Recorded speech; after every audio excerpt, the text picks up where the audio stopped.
الحمد لله وكفى وسلام على عباده الذين اصطفى أما بعد أعوذ بالله من الشيطان الرجيم بسم الله الرحمن الرحيم وَإِذَا سَأَلَكَ عِبَادِي أَنِّي فَإِنِّي قَرِيبٌ أُجِيبُ دَعْوَةَ الدَّاعِ إِذَا دَعَانِ فَلْيَسْتَجِيبُوا لِي وَلْيُؤْمِنُوا بِي لَعَلَّهُمْ يَرْشُدُونَ صدق اللہ مولانا العظیم۔ قابل قدر بزرگوں، دوستوں، بھائیوں، السلام علیکم ورحمۃ اللہ وبرکاتہ۔ گزشتہ 2 جمعہ سے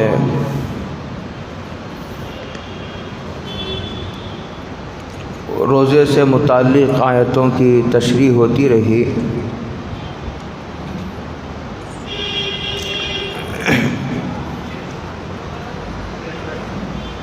رمضان کی فضیلت کی ایک وجہ قرآن مجید کا نزول بھی ہے، یعنی رمضان المبارک میں قرآن مجید نازل ہوا ہے۔ اللہ رب العالمین نے یوں ذکر کیا ہے، شہر رمضان الذی انزل فیہ القرآن، کہ رمضان المبارک کا مہینہ وہ مہینہ ہے جس میں اللہ نے لوح محفوظ سے آسمان دنیا پر قرآن مجید کو نازل کیا۔ اسی لیے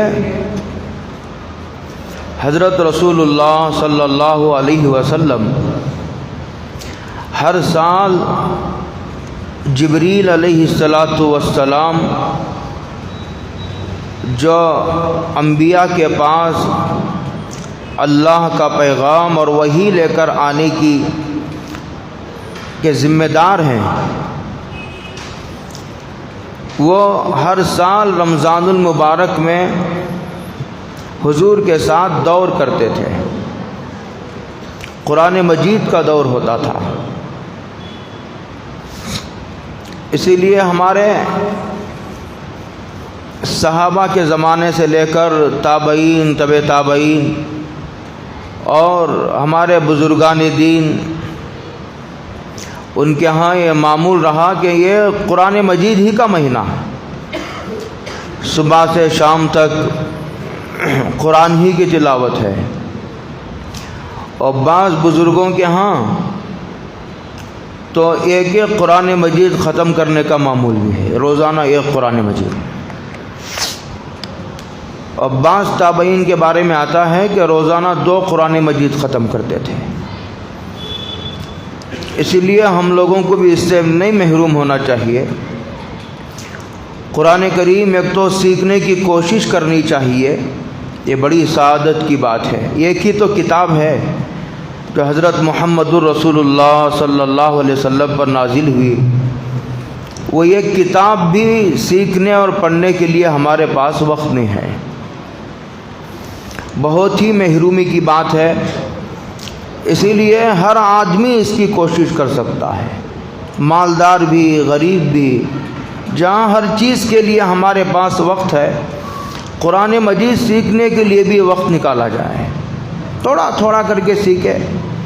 حضرت سلمان فارسی جب مسلمان ہوئے تو ان کی عمر 200 سال تھی، 200 سال عمر تھی ان کی، حضرت سلمان فارسی کی۔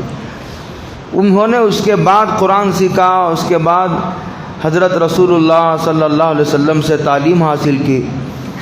علم حاصل کرنے کے لیے کوئی عمر نہیں ہے، ماں کی گود سے لے کر یہ مشہور ہے کہ قبر کی گود تک آدمی علم حاصل کرتا رہے، سیکھے۔ اسی لیے تراویح میں قرآن مجید کے پڑھنے کو حضرت رسول اللہ صلی اللہ علیہ وسلم نے مسنون قرار دیا۔ جتنا ہو سکے ہم پڑھیں، اور پھر جب تک پڑھنا نہ آئے تو اس وقت تک ہم لوگ قرآن مجید کم سے کم سنا کریں۔ ایک تو تراویح میں اطمینان سے قرآن مجید سننے کا ہمارے ہاں ماشاءاللہ رواج ہے، شہر کی بھی ماشاءاللہ اکثر مساجد میں قرآن مجید اچھا ہی پڑھا جاتا ہے۔ اب بیدار ہو گئے، علماء نے بیدار کیا، ورنہ پہلے حفاظ بھی کم تھے اس علاقے میں، اور پھر علم ترا سے تراویح پڑھنے کا، قریوں وغیرہ میں تو قرآن پڑھنے کا کوئی رواج نہیں تھا۔ اب ماشاءاللہ جو ہے مسجدیں کم پڑھ رہی ہیں، مسلوں میں، اپارٹمنٹس میں، گھروں میں، ماشاءاللہ یہ مدارس کی برکت ہے، یہ مکاتب کی دین ہے، یہ علماء کی، اساتذہ کی محنتوں کا نتیجہ ہے کہ ماشاءاللہ ہزاروں کی، لاکھوں کی، بلکہ پوری دنیا میں کروڑوں کی تعداد میں حفاظ ہیں۔ اور معلوم نہیں پوری دنیا میں اس وقت کہاں کہاں تراویح ہو رہے ہیں، کتنے کتنے قرآن مجید ختم ہوتے ہیں، بعض جگہ تو کئی قرآن مجید ختم ہوتے ہیں۔ ہمارے ہاں تو یہ قرآن مجید ہوتا ہے اس لیے کہ یہاں نماز پڑھنے والی ماشاءاللہ عوام کی اکثریت ہے، اس لیے ورنہ بعض جگہ جہاں علماء طلباء نماز پڑھتے ہیں وہاں 2 3 قرآن بھی ختم ہوتے ہیں، روزانہ 3 پارے پڑھے جاتے ہیں، ایسا ہوتا ہے۔ بہرحال چونکہ عوام کی مصلحت کی وجہ سے یہ قرآن مجید ختم کیا جاتا ہے، لیکن اسے بہت ٹہر کر بہت اچھے انداز میں قرآن مجید کے پڑھنے، پڑھانے، سننے، سنانے کا معمول ہونا چاہیے، ورنہ حدیث پاک میں آتا ہے یہ کام عوام کا بھی ہے، یہ ذمہ داروں کا بھی ہے۔ ماشاءاللہ ہمارے مسجد کے ذمہ دار میں دینی شعور بڑھ رہا ہے، یہ اور بڑھنا چاہیے، بڑھتے بڑھتے اسے صحابہ کی طرز پر لانا چاہیے۔ حدیث پاک میں آتا ہے، حضرت رسول اللہ صلی اللہ علیہ وسلم ارشاد فرماتے ہیں، رب قارئ یقرأ القرآن والقرآن یلعنہ، بعض قرآن پڑھنے والے ایسا قرآن مجید پڑھتے ہیں، اتنا غلط اور اتنا بگاڑ کر قرآن مجید پڑھتے ہیں، حدیث میں آتا ہے قرآن مجید اس پر لعنت کرتا ہے۔ ایسا قرآن مجید پڑھنا بھی غلط ہے، سننا بھی ناجائز ہے، ایسے لوگوں کو تراویح میں طے نہیں کرنا چاہیے، یہ ہم سب کی ذمہ داری ہے۔ اتنا شعور اور ہمارا ضمیر زندہ ہونا چاہیے۔ تو قرآن مجید نے کہا شہر رمضان الذی انزل فیہ، ہمارے درمیان ذکر کرنے والے بہت ہیں، درود شریف ہزاروں کی تعداد میں پڑھنے والے موجود ہیں، الحمدللہ بہت اچھی بات ہے، سعادت مندی و خوش نصیبی کی بات ہے۔ اور ہمارے درمیان ماشاءاللہ اور بھی بہت سارے کام کرنے والے موجود ہیں، لیکن قرآن مجید پڑھنے والے ہمارے درمیان بہت نہ کے برابر، چاول میں کنکر کے برابر ہیں قرآن مجید پڑھنے والے۔ یہ بہت بڑی محرومی بھی ہے، یہ بہت بڑی کمزوری اور کمی ہے ہماری، اسی لیے اس کمی کو دور کرنا چاہیے۔ جیسا قرآن مجید میں ہے، جب یہ امتی میدان محشر میں جائیں گے تو حضور کہیں گے وقال الرسول یا ربی ان قوم اتخذوا هذا القرآن مہجورا، کہیں گے اے میرے پروردگار یہ میری وہ قوم ہے جنہوں نے قرآن مجید کو اپنی پسے پش ڈال دیا تھا، اٹھا کر پھینک دیا تھا۔ جب مرتے ہیں تو مردوں کے ایصال ثواب کے لیے قرآن مجید اٹھایا جاتا ہے، دھول ہے قرآن مجید پر۔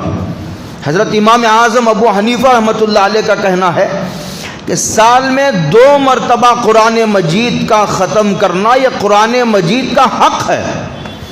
اگر کوئی محلے کا نوجوان بیوی کا حق نہ ادا کرے تو سارے محلے والے جمع ہو کر سمجھاتے ہیں، ارے تو نے قبول کیا، الحمدللہ میں نے قبول کیا، کیا تو نے اس کا کیا مطلب سمجھا تھا، اسے سمجھاتے ہیں، ڈانٹتے ہیں، اور اگر ضرورت پڑی تو اسے مارتے ہیں، کیوں؟ بیوی کا حق نہیں ادا کیا۔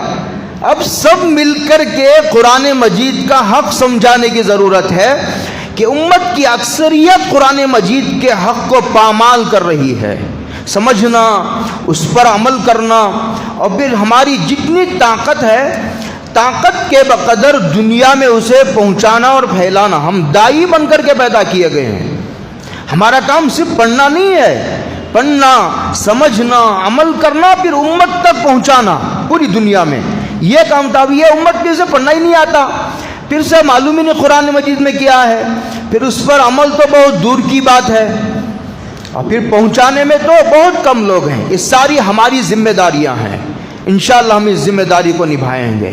تو بات وہاں سے چلی تھی، شہر رمضان الذی انزل فیہ القرآن، روزوں کا ذکر کرتے کرتے قرآن مجید نے قرآن مجید کا ذکر چھیڑ دیا۔ وجہ اس کی یہ ہے کہ رمضان المبارک یہ قرآن مجید کا مہینہ ہے، ہاں اسی لیے اس میں قرآن مجید پڑھیں۔ اور تراویح میں تو بہت اطمینان سے، تراویح میں بعض لوگ تو آتے ہی نہیں، ایک دن دو دن آ کر چھوڑ دیتے ہیں، ایسا نہ کرے، دعا بھی کرے اور ارادہ کرے، اپنی ہمت کو جمع کرے۔ ہم پورے مہینے انشاءاللہ اطمینان سے تراویح پڑھیں گے انشاءاللہ، قرآن مجید کو اطمینان سے اور ادب سے سنیں گے، عظمت سے سنیں گے، عقیدت اور محبت سے قرآن مجید کو سنیں گے، تو قرآن مجید اپنا اثر چھوڑ کر جائے گا۔ آپ میری قدر کریں گے تو میرے دل سے دعا نکلے گی۔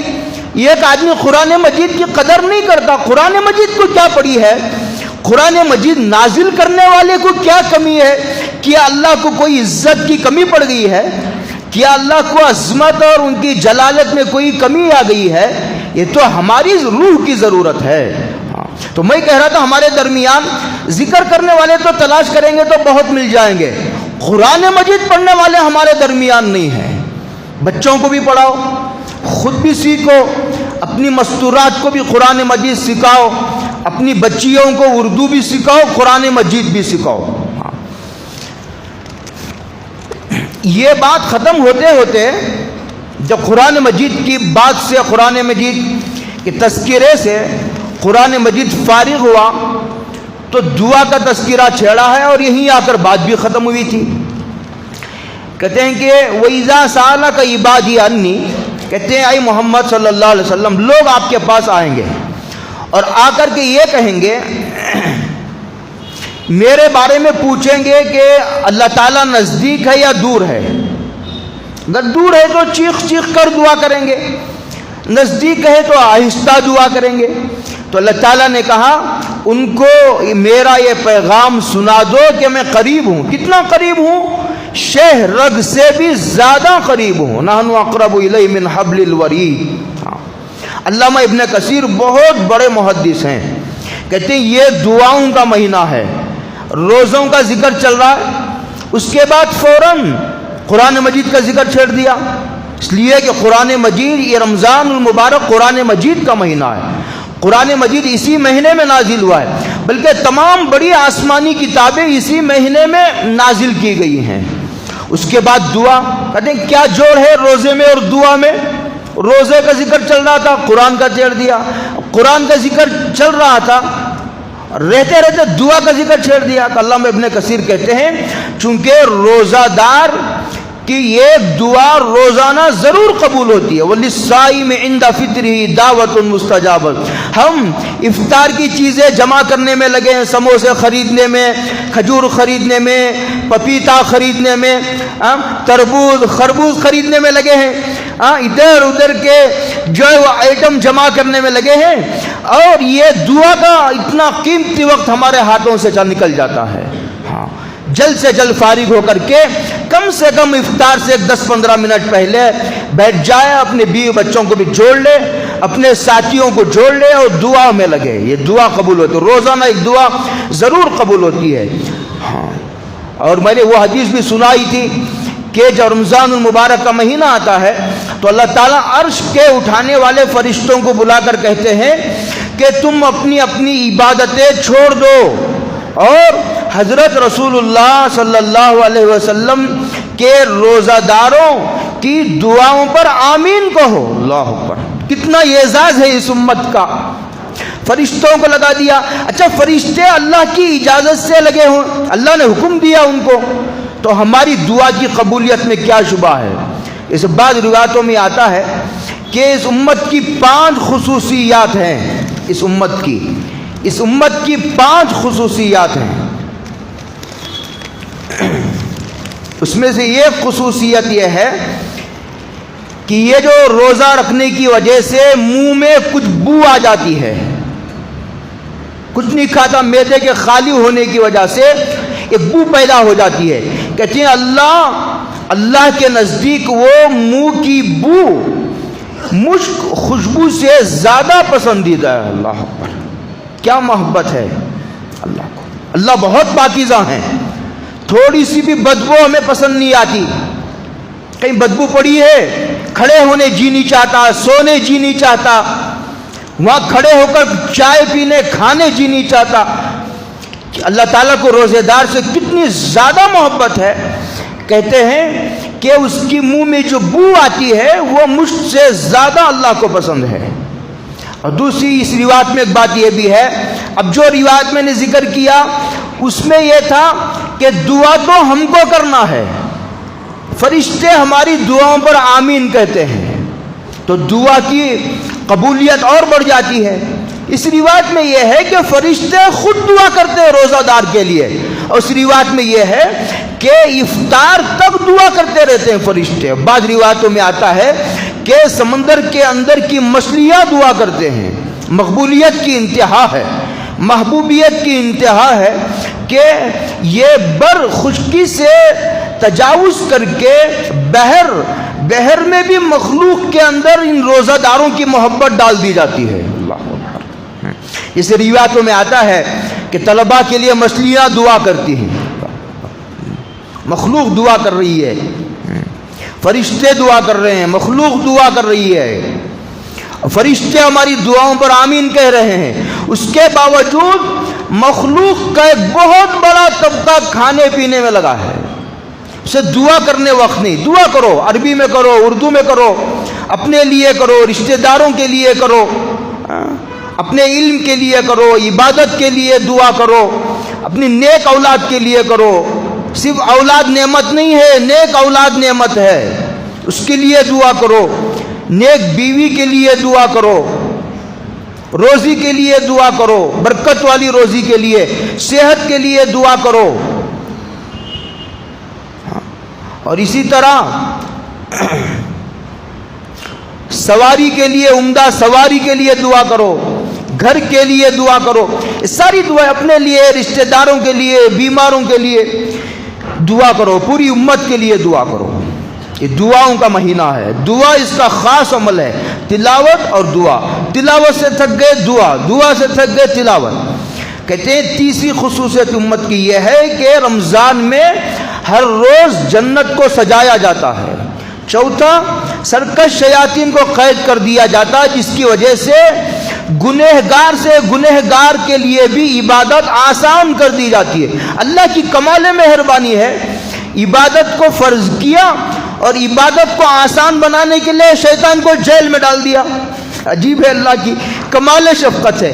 یہ کہتے کہ عبادت کرو اور شیاطین کو کھلا چھوڑ دیتے تو ذرا دقت پیش آتی۔ پانچواں، جب عید کی رات ہوتی ہے، چاند نظر آ جاتا ہے عید کا، تو اس رات اس کو لیلۃ الجائزہ کہا جاتا ہے، وہ انعام کی رات ہے، مزدور کو اس کا بدلہ دیا جاتا ہے، پورا بدلہ، کوئی کمی نہیں کی جاتی۔ یہ پانچ چیزیں اس امت کی خصوصیت ہیں، یہ پانچ چیزیں اس امت کی بعض روایتوں میں یہ آتا ہے کہ جنت کے دروازے ہزاروں لاکھوں دروازے، اس میں ایک دروازہ ہے جس میں سے صرف روزہ دار ہی داخل ہوں گے۔ نماز کا دروازہ الگ، صدقے کا دروازہ الگ، زکوٰۃ کا دروازہ الگ، جہاد کا دروازہ الگ، اور روزے داروں کا دروازہ الگ۔ اس کو کہتے ہیں باب الریان۔ روزہ دار داخل ہو جائیں گے، ختم ہو جائیں گے تو دروازہ بند کر دیا جائے گا، دوسرے کو داخل ہونے نہیں دیا جائے گا۔ حدیث پاک میں آتا ہے جو آدمی رمضان مبارک کے روزے رکھتا ہے، ایمان بشرطے کہ وہ مومن ہو اور ثواب کی امید پر رکھتا، اللہ کا قرب مجھے نصیب ہو، ہاں ثواب ہو، فوٹو مارتا اخبار میں ڈال دیا، ویڈیو بنائی جا رہی ہے، اب تو ہر چیز کی ویڈیو بن رہی ہے، ریاکاری کا مرض جڑ پکڑ چکا ہے اور اخلاص کے تاج محل کو دیمک کی طرح کھا رہا ہے۔ ثواب کی لالچ میں کہتے ہیں اللہ تعالیٰ اس کے تمام گناہوں کو معاف کر دیتے ہیں۔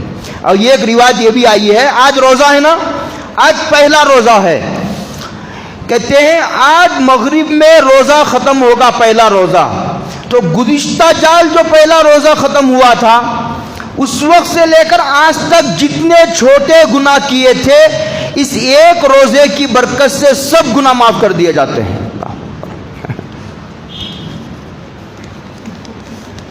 لیکن روزہ روزہ ہو، ہر عضو کا روزہ ہے، کان کا بھی روزہ ہے، آنکھ کا بھی روزہ ہے، زبان کا بھی روزہ ہے۔ صرف بھوکے پیاسے رہنے کا نام روزہ نہیں ہے، روزہ تو ذمے سے ساقط ہو جائے گا، برکتوں سے محروم ہو جاؤ گے۔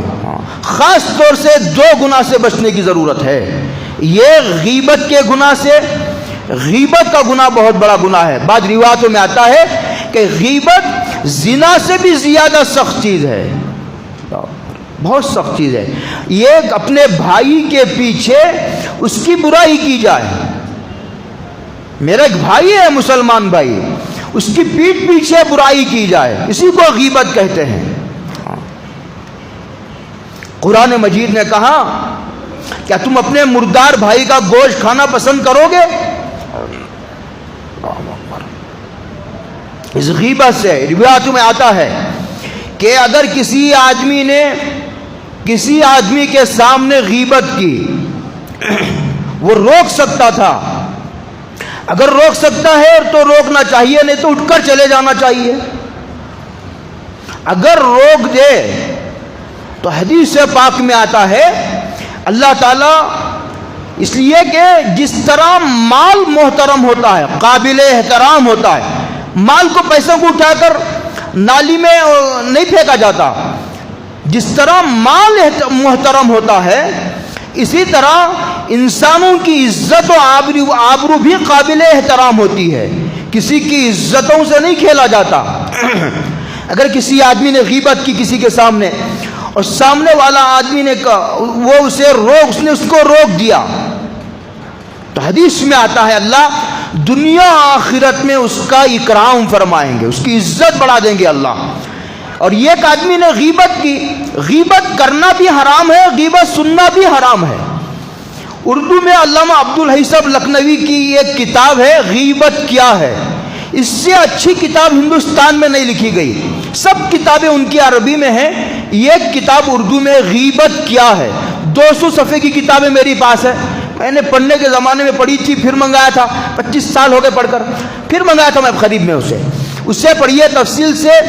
تو کہتے ہیں جو آدمی غیبت کسی کے سامنے کی گئی، روکنے پر قدرت رکھتا تھا، اس کے باوجود نہیں روکا، اللہ اس کا بدلہ لیں گے اور اللہ تعالیٰ اسے دنیا و آخرت میں ذلیل کر دیں گے۔ کیوں؟ اس لیے کہ سامنے والے بھائی کی ذلت کو اس نے برداشت کیا ہے۔ اللہ ہم سب کی حفاظت فرمائے۔ غیبت ہم نہیں کریں گے کسی کی، غیبت کرنے سے روزے کی برکتیں ختم ہو جاتی ہیں۔ اس کے بعد کہتے ہیں دوسرا سب سے بڑا گناہ اس وقت جو لوگ عموماً کرتے ہیں وہ آنکھ کا گناہ ہے۔ اس موبائل نے ہماری راہ مار لی ہے، اس نے ہماری نیکیوں کو غارت کر دیا ہے۔ بیٹھے گویا ہر آدمی کے ہاتھ میں سنیما ہال ہے، جو چاہے دیکھو، جتنا چاہے دیکھو، جب چاہے دیکھو، بند کمرے بند کر کے دیکھو۔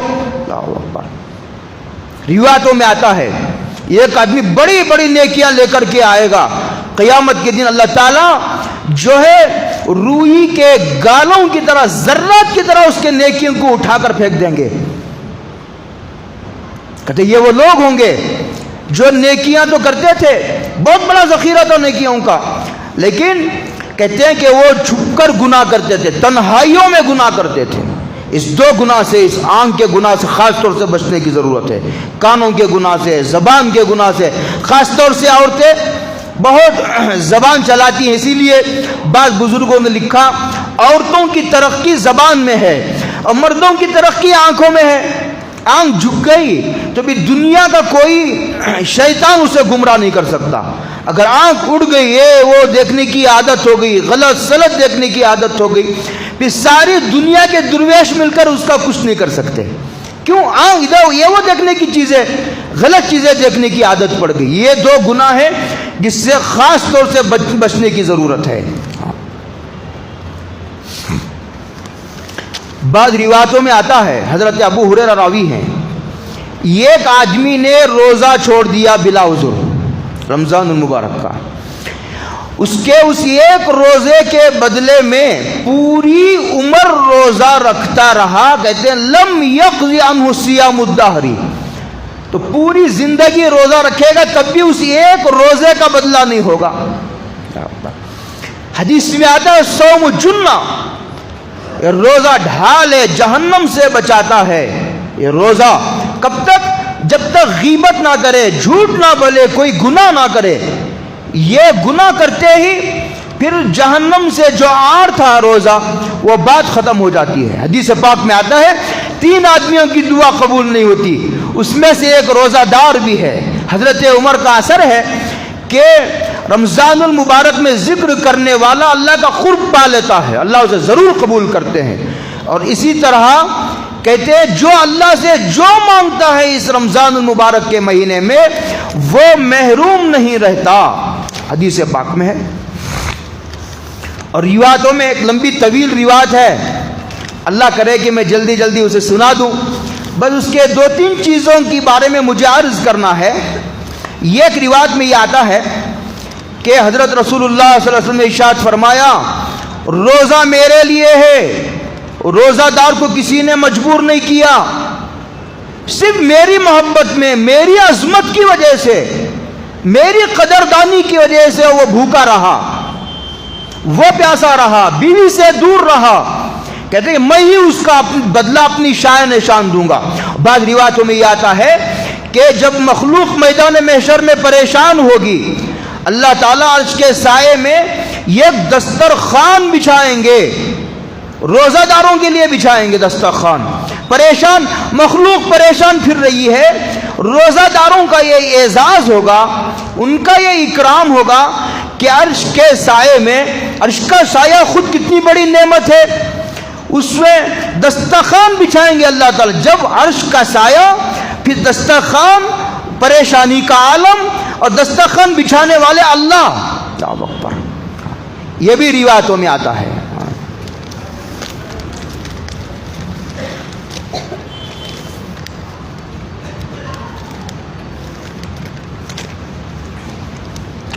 بعض روایتوں میں آتا ہے کہ روزہ رمضان المبارک میں روزہ بھی رکھتے ہیں ہم، قرآن مجید پڑھتے بھی ہیں، سنتے بھی ہیں، یہ دونوں عبادتیں قیامت کے دن ہماری شفاعت کریں گے۔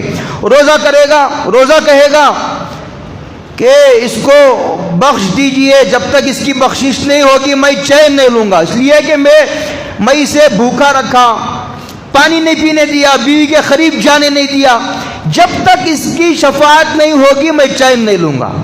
روزہ کہے گا۔ ایک طرف سے قرآن اٹھے گا، وہ کہے گا کہ میں اس کو رات میں جگاتا تھا، عشاء کی نماز کے بعد چلا جاتا تھا سونے، روزانہ 1 گھنٹہ 1.25 گھنٹہ کھڑا رہا، میری وجہ سے کھڑا رہا، کوئی حکومت کی پابندی نہیں تھی، کوئی کسی کی طرف سے زبردستی نہیں تھی، کوئی پیسے نہیں تقسیم کر رہا تھا، تراویح پڑھو گے تو پیسے دیے جائیں گے، تراویح پڑھو گے تو گھر دیا جائے گا، نہیں، اللہ کی محبت کی وجہ سے کھڑا رہا اور 20 رکعت کھڑا رہا، اطمینان سے، محبت سے کھڑا رہا۔ تو ایک طرف سے قرآن مجید کہے گا جب تک اس کی شفاعت نہیں ہوگی میں نہیں چھوڑوں گا۔ دیکھو ایک تو یہ ہے، یہ کہا جاتا کیا عجیب بات ہے، رمضان المبارک کی فضیلتیں ارشاد فرمائی گئی، کیا کرنا ہے یہ کہا جاتا، دیکھو رمضان المبارک کا مہینہ بڑا مقدس مہینہ ہے، جو چاہے کرو، یہ کہا جاتا، لیکن اس کے بجائے اللہ تعالیٰ رہبری فرما رہے روزہ رکھو، اور یہ فرما رہے قرآن مجید پڑھو، اور یہ کہہ رہے ہیں کہ دیکھو دعائیں کرو، یہ دعاؤں کا مہینہ ہے، بتا رہے ہیں، خود رہبری بھی کر رہے ہیں۔ جیسا کہ اس میں آیا، وہ طویل روایت میں آیا ہے کہ کہا کہ روزہ فرض ہے، تراویح کو ثواب کی چیز بنایا، اور یہ فرض 70 فرض کے برابر، رمضان المبارک میں 1 نفل فرض کے برابر اس کو اجر دیا جائے گا، یہ مہینہ صبر کا ہے، الجھو مت، اگر کوئی تمہارے سے لڑنے آئے تو تم سر جھکا لو اور یہ کہو کہ بھائی میں روزہ دار ہوں۔ ان الفاظ میں بڑی طاقت ہے، ارے وہ سامنے والا نادان ہے، تم کیوں اس سے نادانی کرے، اسے عقل نہیں ہے، تم الجھنے والے کو تم کو عقل نہیں؟ الجھنے والا الجھ رہا ہے، الجھنے والوں کو الجھنے کی عادت ہوتی ہے، لیکن عقل مندی ہے، حضور کہتے ہیں تم یہ کہو بھائی یہ رمضان المبارک کا مہینہ ہے، احترام کرو رمضان المبارک کا مہینہ، ہاں یہ صبر کا مہینہ ہے، اونچ نیچ ہو گئی اپنے بھائی سے صبر کرو، ہاں ہر آدمی صبر کرے، عام آدمی اونچ نیچ نظام ہو جاتا ہے، کبھی نظام میں اونچ نیچ ہو جاتی ہے، بیوی سے اونچ نیچ ہو جاتی ہے، کبھی بیوی کی آنکھ لگ گئی، ہاں لڑائی جھگڑے چل رہے، سحری کو کچھ نہیں پکایا، کبھی بچہ ستا رہا تھا افطار میں نہیں پکایا، بیویوں کو تو لوگوں نے افطار کا کھانا پکانے کے لیے رکھ دیا ہے، اسے نہ تلاوت کا وقت ہے نہ ذکر کا نہ کچھ نہیں۔ رحم کرو اللہ کے واسطے، ہاں طاقت سے زیادہ بوجھ نہ ڈالو اپنے بیویوں پر، یہ مہینہ صبر کا ہے، اونچ نیچ ہو گئی برداشت کرو، یہ غمخواری کا مہینہ ہے، غریبوں کا خیال رکھو، اس میں رزق بڑھا دیا جاتا ہے، برکت ڈال دی جاتی ہے، جو کمائے گا پورا اسی پر لگے گا، اچھے کاموں میں کے لیے اللہ تعالیٰ اس کے پیسے کو قبول کریں گے۔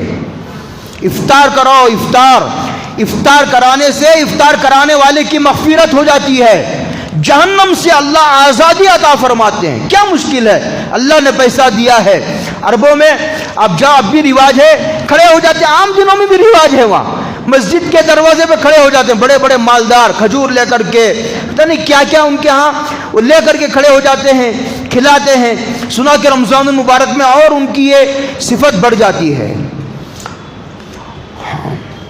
یہ مہینہ پہلا عشرہ رحمت کا ہے، دوسرا مغفرت کا، آپ سے خلاصی کا ہے۔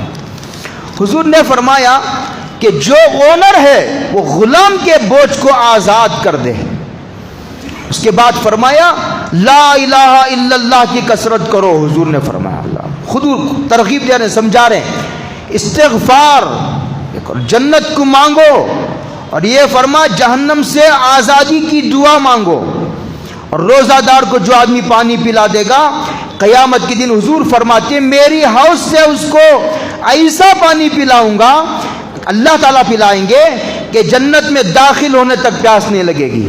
استغفار کثرت سے کرو۔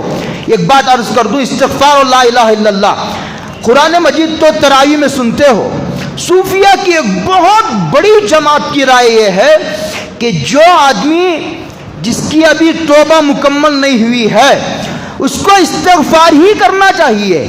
یہ صوفیہ کی جماعت کی ایک رائے ہے، استغفار سے استعداد بھی بڑھتی ہے، اور جو ہے قرآن مجید کے انوارات کو کیچ کرنے کی صلاحیت پیدا ہوتی ہے۔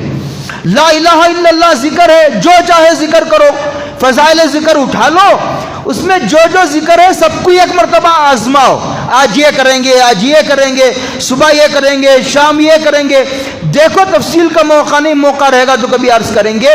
یہ ایک بات آخری بیان کر کے بات ختم کروں گا، کہتے ہیں کہ یہ ذکر کی مثال ماں کی دودھ کی طرح ہے۔ ماں بچہ جب پیدا ہوتا ہے ماں کا دودھ پلایا جاتا ہے، کیوں؟ ماں کا دودھ پی کر بچے کو طاقت آتی ہے، جب طاقتور ہو جاتا ہے تو اسے بریانی کھلائی جاتی ہے، پیدا ہوتے ہی بچے کو بریانی نہیں کھلائی جاتی۔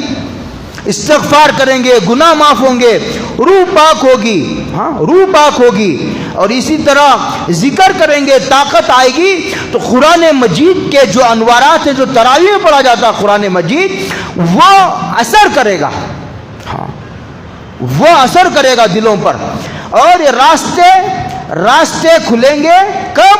جب آدمی کثرت سے استغفار کرے گا، چھوٹا استغفار بھی ہے بڑا بھی ہے، استغفر اللہ، تسبیح لے لو ہاتھ میں، تسبیح لوگے تو تسبیح یاد دلاتی رہے گی۔